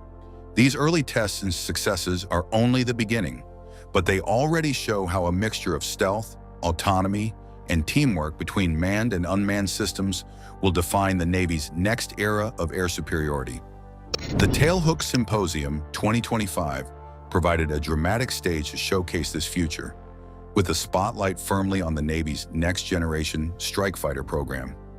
The most striking news came from Northrop Grumman, which unveiled images of its long-awaited stealth fighter concept tailored for carrier operations. This was the company's most public step yet into the competition, signaling its intent to challenge Boeing for the Navy's future air dominance contract. For Northrop, the reveal was also a reminder of its track record. The X-47 drone program demonstrated advanced carrier-based stealth capabilities years earlier, giving the company credibility in naval aviation design. Boeing, meanwhile, showcased its own vision of the future. The firm presented a carrier-based concept closely aligned with its F-47 next-generation air dominance aircraft, which is already under development for the U.S. Air Force. By leveraging common designs and systems across both services, Boeing aims to reduce costs and accelerate production timelines. Its strategy is clear: offer the Navy a derivative of an Air Force project already in motion. However, the Navy's F/A-XX program has been under pressure since the F-47 program emerged as the centerpiece of American sixth-generation air power. Under the Trump administration, resources and engineering talent were concentrated on the Air Force project, leaving the Navy's efforts struggling for survival. At one point, the program was described as being placed on life support, with doubts over whether a separate naval fighter would even be funded. The Trump administration has made no secret of its preference for canceling the F/A-XX. Yet the Navy and its allies in Congress continue to resist this move. For naval aviation leaders, the argument is simple. Without a sixth-generation fighter, the carrier fleet cannot guarantee air superiority in contested skies. That advantage in the air is seen as the foundation for every other mission a carrier air wing might perform, from precision strikes to ground support and deterrence. A decision between competing designs from Boeing and Northrop Grumman had originally been scheduled for March, but that selection process was halted when the Department of Defense froze the program. Officials claim that the American aerospace industry may not have the capacity to build two completely separate sixth-generation fighters at the same time, a concern that effectively placed the Navy's project in limbo. This uncertainty has not stopped speculation about what the F/A-XX might look like. The debate over the F/A-XX shows a larger question about America's ability to sustain its technological edge in aviation. Can the United States manage two separate sixth-generation fighter programs at once? Should the Navy rely on the Air Force's design or insist on a carrier-specific solution tailored to the demands of sea-based aviation? Official language in the defense budget had previously described the Navy's program as maintaining minimal development funding to leverage F-47 work while preventing oversubscription of qualified engineers. Regardless, they pressed further. In July, U.S. Naval Institute News revealed that the Navy's annual wish list of unfunded programs included a request for $1.4 billion for research and development of the Air Wing of the Future, known as AWOTF. By contrast, the Navy's official fiscal year 2026 budget sought only $74 million to maintain limited progress on the F/A-XX program. That position shifted when Congress approved additional resources, ensuring the Navy's sixth-generation strike fighter moves forward as an independent effort, separate from the Air Force's F-47 Next Generation Air Dominance Initiative. The Carrier Strike Group remains one of the most flexible and powerful tools of American power projection, deploying as many as 80 aircraft globally within days. The addition of sixth-generation fighters will only increase that capability. The Navy's top aviation officer, Vice Admiral Daniel Cheever, also known as the Air Boss, delivered testimony emphasizing that the service requires a platform designed for carrier operations from the outset, not an adaptation of a land-based aircraft. The full wish list for the following year totaled $7.4 billion, covering all programs and projects across naval aviation. Operational examples were highlighted at sea as well. An F-35 Charlie Lightning II, belonging to Marine Fighter Attack Squadron 314, recently executed an arrested landing aboard the Nimitz-class aircraft carrier USS Abraham Lincoln, hull designation CVN-72. The image underscored both the capability and the limitations of the current fleet. While the F-35 Charlie offers advanced sensors and stealth, it cannot fully replace the broader strike role performed by the F/A-18, which remains the backbone of the carrier air wing. Vice Admiral Cheever described the F/A-XX as an exciting aircraft and emphasized his anticipation for the down-select process that will decide the winning contractor. He explained that a true sixth-generation fighter ensures air superiority in the coming decades, which in turn guarantees sea control. In his words, as long as you have air superiority, you have sea control around the globe. The air wing of the future is not just about one fighter. It represents a system of systems combining manned, optionally manned, and unmanned assets. Unmanned combat air vehicles such as the MQ-25 Stingray and the X-47 have already demonstrated potential, including autonomous carrier operations and aerial refueling. These platforms are expected to integrate alongside the F/A-XX, extending the reach and survivability of carrier air wings. The distinction is critical. While the F-35 Charlie brings formidable technology, it cannot fill every role the Navy requires. The F/A-XX is envisioned as a true replacement and enhancement over legacy fighters. Designed with naval requirements at its core, catapult launches, arrested landings, and endurance for long deployments, it will serve as the foundation for carrier strike operations deep into the mid-21st century. For now, the political support secured through Congress ensures that development continues. Whether Boeing or Northrop Grumman claims the contract, The F/A-XX stands as the centerpiece of America's naval aviation future, promising to shape air and sea control for decades to come. With funding secure, attention now shifts from politics to technology. A closer look at the designs reveals two very different visions for the future of air dominance. The F-47 is powered by new adaptive cycle engines, such as the XA-102 or XA-103, offering a combat radius greater than 1,000 nautical miles, roughly twice that of the F-22 Raptor. In contrast, the F/A-XX is expected to rely on a derivative engine, prioritizing carrier suitability while offering an increased combat radius of about 25% over the current FA-18 Echo and Foxtrot Super Hornet. Where the Air Force platform is a pure air superiority design, the Navy's fighter will serve as a multi-role aircraft, providing offensive counter-air, close air support, and strike capability. Operational demonstrations reinforce the importance of carrier aviation. FA-18 Echo and Foxtrot Super Hornets from Strike Fighter Squadrons 3-1 and 213 aboard USS Gerald R. Ford, hull designation CVN-78, recently flew alongside Royal Norwegian Air Force F-35 Lightning II fighters. Such exercises highlight the joint interoperability that will define future conflicts. Yet while the F-35 Bravo and Charlie variants strengthen today's wings, they are not intended to replace the FA-18. That role will fall to the FA/XX. Despite the capabilities, there are still challenges.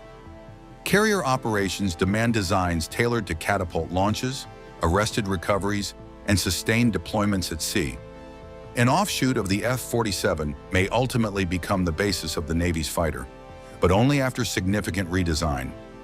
The Air Force expects the F-47 to reach speeds greater than Mach 2 and achieve a fighting radius beyond 1,000 nautical miles while retaining stealth and optional unmanned capabilities.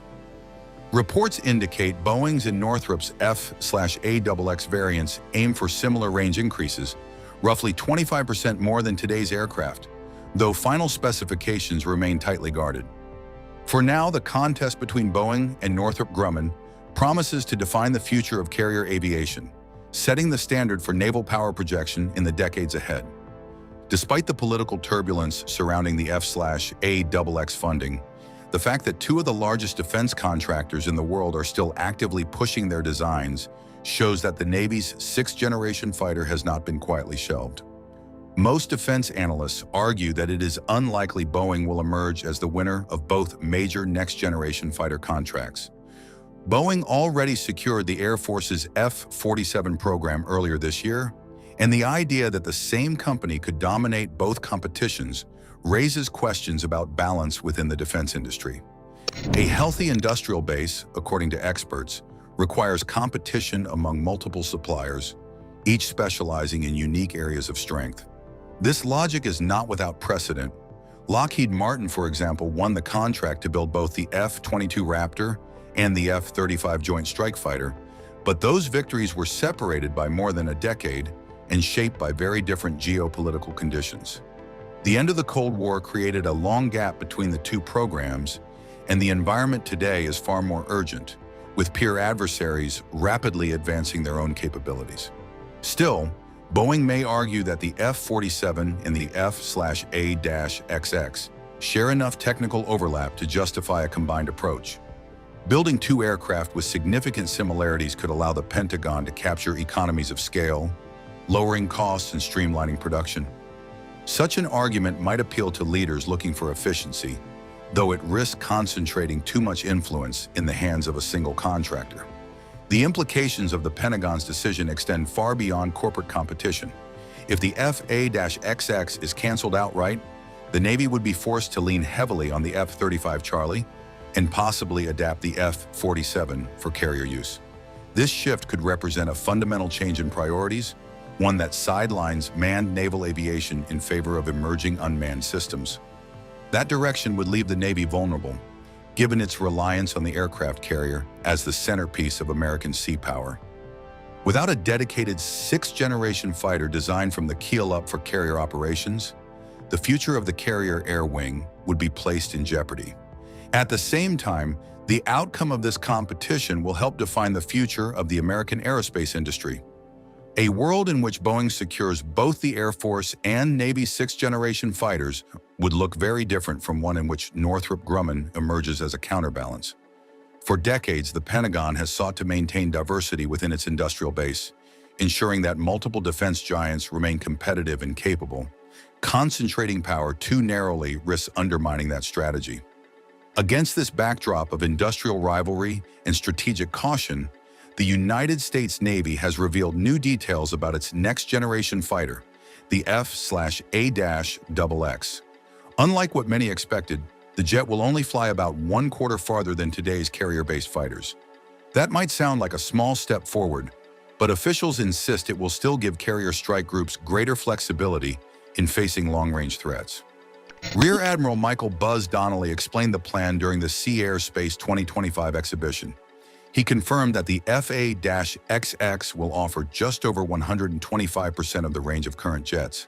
This increase, although modest, will be supported by the Navy's new MQ-25 Stingray refueling drone.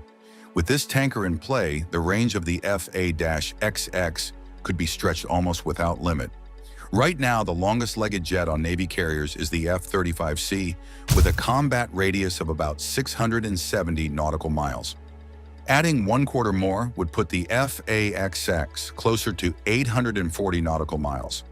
That means the jet could reach deeper into enemy airspace before needing fuel. The design is not just about range.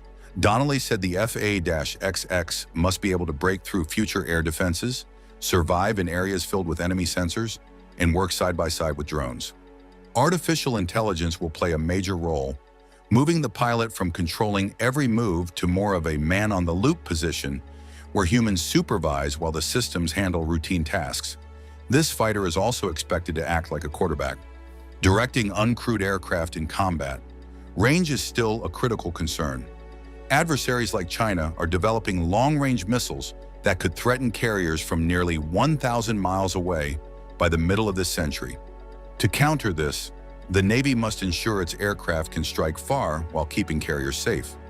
Donnelly pointed out that a moving carrier already creates over 1 million square miles of uncertainty in a single day, making it difficult for enemies to pinpoint.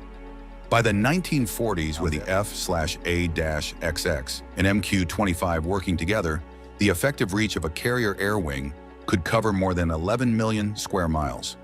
Even with its surprising focus on a smaller range increase, the FA-XX represents much more than distance. It signals a shift toward advanced networking, unmanned cooperation, and survivability in an era where threats grow more complex every year. The Navy sees it as an essential attribute for the future, ensuring that America's carrier strike groups remain effective well beyond 2040. The final decision on whether Boeing or Northrop Grumman builds the fighter will be revealed soon. Until then, the details we have show that while the FA-XX may not stretch as far as many expected, it will redefine how the Navy fights in the skies above the seas. A $15 million drug shipment raced across the ocean, pursued by a cartel desperate to escape. But U.S. fighter jets were already on its tail, moving with lethal precision. The vessel's every maneuver was tracked, every route cut off. Could the smugglers outfly the fastest jets in the world? Would their cargo survive the strike? Join us as we reveal what happened when air power and strategy collided with the high-stakes world of narco-trafficking. On July 10th, the Pacific waters south of Mexico became the center of a tense operation. The USS Sampson, an Arleigh Burke-class destroyer deployed under U.S. Northern Command, intercepted a vessel carrying a massive shipment of cocaine. The interception took place about 380 miles southwest of Acapulco, far from shore but squarely in the path of one of the world's busiest smuggling routes. The destroyer was not alone in its mission. A U.S. Coast Guard law enforcement detachment was already on board, giving the Navy ship the authority to respond. At the moment of detection, tactical control was handed to the Coast Guard Southwest District to initiate interdiction procedures. The suspect craft was a go-fast vessel, unregistered and carrying no flag. Its purpose was clear: to outrun pursuers. In response, the destroyer launched an MH-60R Seahawk helicopter from Helicopter Maritime Strike Squadron 49. the Scorpions. As the helicopter drew closer, the crew of the Go Fast began throwing packages into the sea. The boat ignored warning shots and continued its evasive maneuvers. Standard maritime interdiction procedures escalated. The Seahawk fired disabling shots at the vessel, forcing it to stop. Two small law enforcement teams launched from the destroyer. They recovered some of the discarded packages and then boarded the disabled vessel. Field tests confirmed that the seized bundles were filled with cocaine. An estimated 3,439 pounds had been loaded on board. The suspects, 2 in number, were taken into custody. The Go Fast, lacking navigation lights and essential safety features, was deemed hazardous to navigation. The Coast Guard ordered it sunk after the evidence was secured. Additional seizures soon followed across the region. On July 29th, a U.S. Coast Guard detachment aboard the USS Nitsa, another Arleigh Burke-class destroyer, intercepted a powerboat loaded with narcotics. Then on August 19th, the Colombian Coast Guard, with support from the Colombian Navy and aided by intelligence sources, seized yet another cocaine-laden vessel in the Pacific. These operations all point to one method of smuggling, the use of go-fast vessels, or GFVS. Although the media often highlights narco submarines, long semi-submersible crafts designed for stealth, the simpler go-fast boats are encountered far more often. They are smaller, faster, and built specifically to evade capture. Their speed allows them to outrun most conventional patrol craft, and their small size makes them difficult to detect on radar. A go-fast is typically built with fiberglass, Kevlar, and carbon fiber. The hull is usually a deep V design, ranging between 20 and 50 feet in length. These boats carry 2 or more engines, often producing more than 1,000 horsepower combined. On calm seas, they can reach 80 knots. Even in rough conditions, they maintain speeds above 50 knots. And in moderate waves, they still travel at 25 knots, cutting through water with ease. Accommodations are minimal. Most carry 4 or fewer crew members. Cargo space is maximized, with small foredeck cabins used to conceal drugs or fuel. Comfort is not considered. Every detail is designed to maximize payload and speed. Law enforcement categorizes 3 common types of go-fast boats.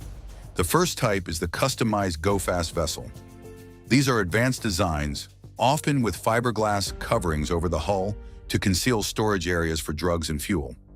They may carry multiple outboard engines or powerful inboards. Despite their modifications, they usually retain an open cockpit, unlike narco submarines. The vessel seized by Colombian forces on August 19th was one of these. The second type is the classic go-fast boat, also known as a cigarette boat or cigar boat.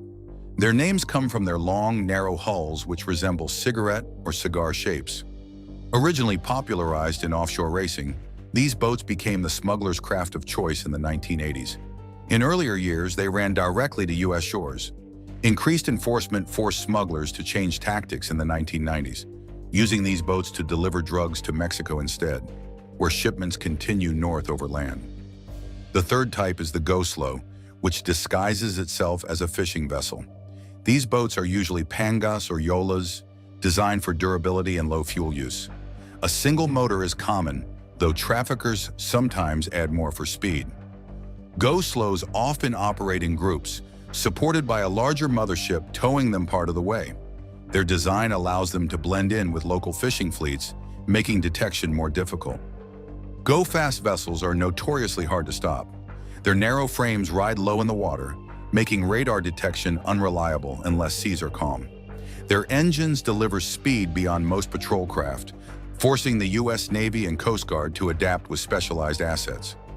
Rigid-hulled inflatable boats are deployed for close pursuit, armed with non-lethal weapons and heavy machine guns. From above, helicopters play a decisive role. With rifles capable of disabling outboard motors, they remain the most effective tool when traffickers push their engines to the limit. Among these aircraft, one stands out as the most advanced, the MH-60R Romeo. This helicopter, built by Sikorsky and equipped by Lockheed Martin, has become the Navy's multi-mission workhorse. This helicopter combines the capabilities of 2 earlier variants, the SH-60B, optimized for surface warfare, and the SH-60F, tailored for anti-submarine missions. Unlike its predecessors, which relied on a dense array of analog gauges. The Romeo's cockpit features 4 large digital multifunction displays.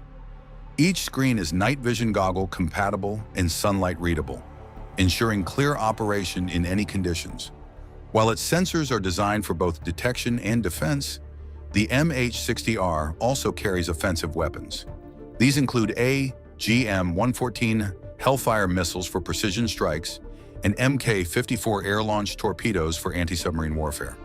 The introduction of this helicopter led to the redesignation of helicopter anti-submarine light squadrons into helicopter maritime strike squadrons, reflecting its broadened mission profile. In counter-narcotics missions, this technology becomes critical. The Romeo's radar can spot the narrow frame of a go-fast boat at range. Its electro-optical systems track smugglers even as they jettison cargo. Its weapons provide the decisive option, disabling engines before the vessel slips away into international waters. Knowing all these, smugglers have tried to be one step ahead of the authorities. As radar systems improved, the once reliable go-fast boats became easier to detect. That was when the traffickers began to think differently, looking not to the surface of the water, but beneath it. The first whispers of underwater smuggling operations sounded almost like myths. In 1988, an odd discovery was made off Boca Raton, Florida. Authorities found a 6-meter-long uncrewed submarine that had been designed to be towed by another vessel and submerged by remote control. It was a crude device, and when investigators examined it, they realized that the hatch could only be opened from the outside. It seemed primitive, even clumsy, but the idea was alarming. Someone had been testing ways to carry illicit cargo underwater. By the early 2000s, the rumors had become real. In 2006, the U.S. Coast Guard intercepted its first semi-submersible and gave it the nickname Bigfoot. For years, there had been talk of these ghost-like crafts slipping through the Pacific, but Bigfoot was the first hard proof. That same year, 3 such vessels were detected. In the following year, intelligence suggested that as many as 40 semi-subs had departed South America. Most never appeared on any radar screen. The vast Pacific swallowed them whole, and only fragments of their journeys ever surfaced. Other nations began making discoveries of their own. In Spain, a 10-meter-long sub appeared on the northern coast, its purpose unconfirmed, but strongly suspected. In Italy, a secret collaboration between Colombian builders and the powerful 'Ndrangheta syndicate was disrupted when police found a vessel still under construction. The message was clear: the technology was spreading.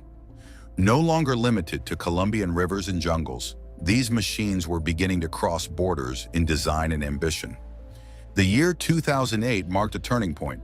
In the first 6 months alone, U.S. forces detected 42 semi-subs operating near Central America. Few were captured, as crews had mastered the brutal art of scuttling. When cornered, they opened valves and flooded their own vessels, sinking both craft and cargo within minutes. Evidence disappeared into the depths, leaving nothing but an empty ocean and unanswered questions. Still, several were seized intact. One Mexican Navy operation saw special forces fast rope from a helicopter onto the deck of a moving sub, seizing 5.3 tons of cocaine. Another interception west of Guatemala netted 7 tons. U.S. authorities estimated that by the end of 2008, as many as 85 semi-subs would depart South America, together carrying over 500 tons of cocaine. By 2009, the numbers were staggering. Reports claimed as many as 60 submarine events were recorded that year, suggesting that cartels were moving a ton of cocaine per day beneath the surface. Colombian forces reported discovering or capturing 33 subs of their own. What had once seemed like an experimental gamble was now a well-oiled system. The jungle shipyards of Colombia had become assembly lines for ghost ships. Intelligence breakthroughs shed more light on the scale of the operation. After the arrest of Harold Mauricio Poveda in 2010, investigators uncovered the link between the FARC rebels and the Sinaloa cartel.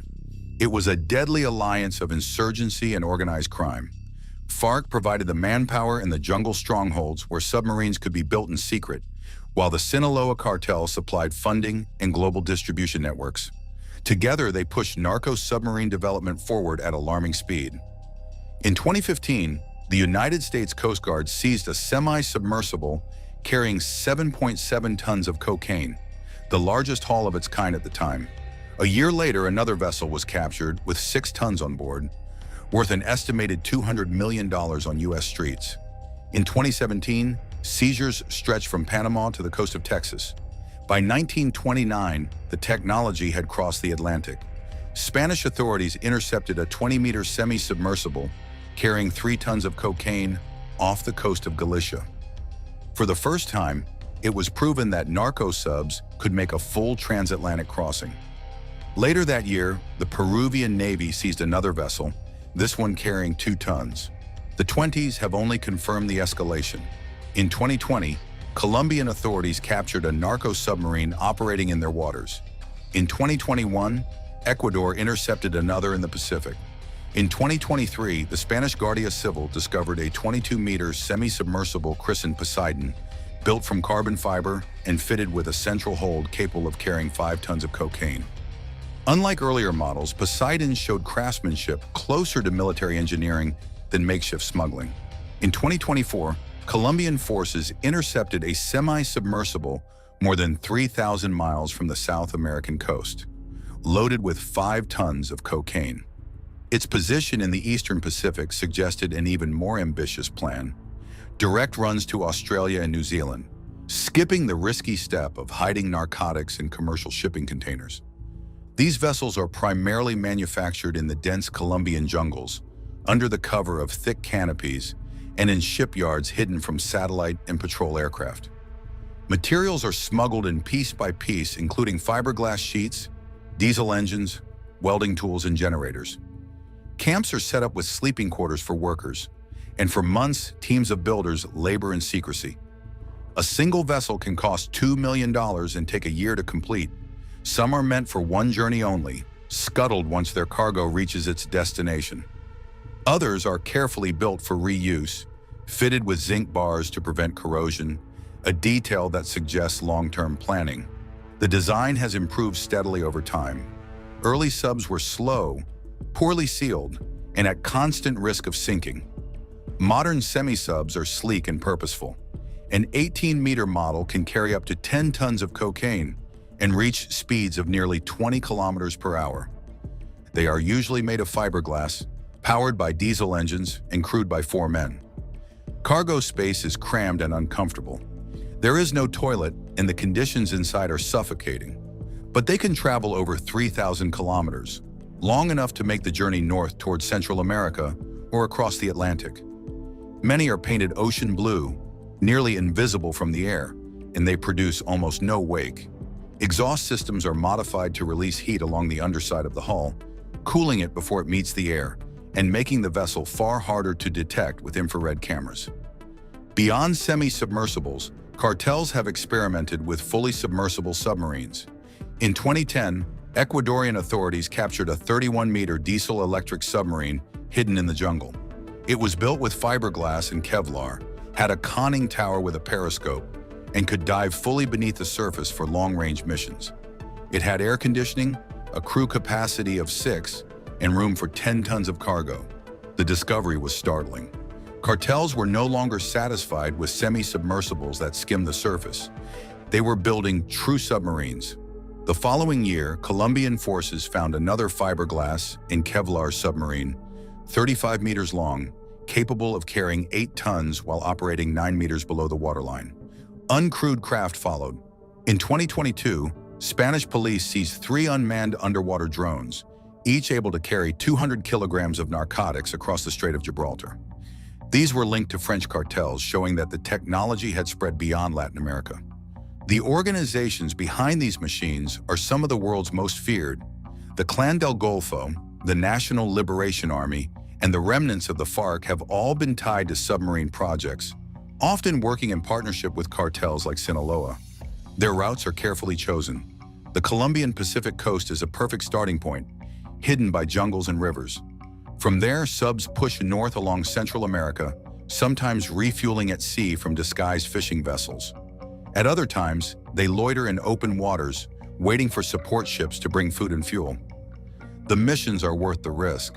A 9-ton load can earn nearly $200 million wholesale. The men piloting these submarines are often professional fishermen recruited for their skills. They are paid only a few $1,000s for voyages that could change the balance of power in entire cities. Surveillance is a constant battle. Semi-subs leave almost no trace.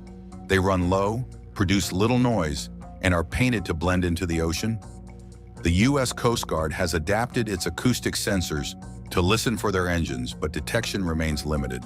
In 1929, officials admitted they intercepted only 11% of narco subs traveling the Eastern Pacific route. The rest slipped through. When chased, most crews scuttle their craft, sinking drugs and evidence in minutes. Until 2008, maritime law required rescuers to save crews and release them if no cargo was found. Cartels exploited this loophole ruthlessly. That year, the U.S. passed the Drug Trafficking Vessel Interdiction Act, making it a felony to operate an unregistered semi-submersible in international waters. Colombia followed with its own laws, punishing builders with prison terms of up to 14 years. Even with new laws, the problem persists. The cat-and-mouse game continues. With each interception, traffickers adjust. With each new detection system, they innovate further. The subs have grown longer, faster, stealthier. Some are meant for suicide runs across oceans, their crews ready to sink them at the first sign of patrol aircraft. Others are experimental drones, guided remotely or disguised to look like living creatures. What began as crude prototypes in hidden rivers has now evolved into a fleet of shadow machines that can cross oceans undetected. To curb the problem with the cartels at the roots, the U.S. Navy has introduced its next-generation drone aircraft. The P-8 Poseidon is based on the Boeing 737-80ERX, a cousin of the familiar commercial airliner. But it has been transformed into a military machine. From a distance, it looks like a passenger jet, but beneath its skin, the airframe has been strengthened, reinforced for low-altitude sweeps and sharper turns.